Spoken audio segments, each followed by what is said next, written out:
უფლებადამცველთა გაერთიანების თავმჯდომარე ნიკოლოზ მჟავანაძე საგარეო საქმეთა მინისტრ მაია ფანჯიკიძეს ხელისუფლების წინააღმდეგ მოქმედებებში ანაშაულებს. მისი განცხადებით, სასჯელახსოვრების ყოფილი მინისტრი გიორგი ტუღუში 2013 წელს საგარეო საქმეთა მინისტრის რეკომენდაციით დაინიშნა ევროსაბჭოში რასიზმისა და შეუწყნარებლობის კომიტეტში. მჟავანაძის განცხადებით, ნაციონალური მოძრაობის გუნდის წევრი არ უნდა იყოს საქართველოს სახელით ევროსაბჭოში წარდგენილი.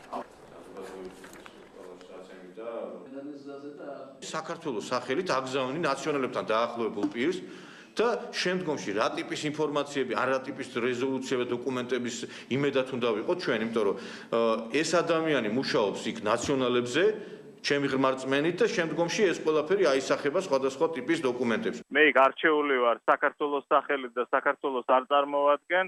ამ კომიტეტის წევრი ვარ მე 2005 წლიდან, მინდა ხაზი გაუსვა და გარდა ამისა არანაირი შეხება არ აქვს თქვა ჩემ კომიტეტში წევრობას საპარლამენტო ასამბლეის საქმიანობასთან და მინდა გითხრათ რომ იქ ყველა წევრი დამოუკიდებელია და ეროვნულ საკითხებს ისინი არ ეხებიან, იმიტომ რომ არსებობს კონკრეტული აკრძალვა. მე მაგალითად შეხება მაქვს წამების პრევენციის კუთხით 46 სახელმწიფოსთან და ერთი რომელსაც არ ვეხები კომიტეტში ეს არის საქართველო, იმიტომ რომ ამაზე არის მკვეთრი აკრძალვა.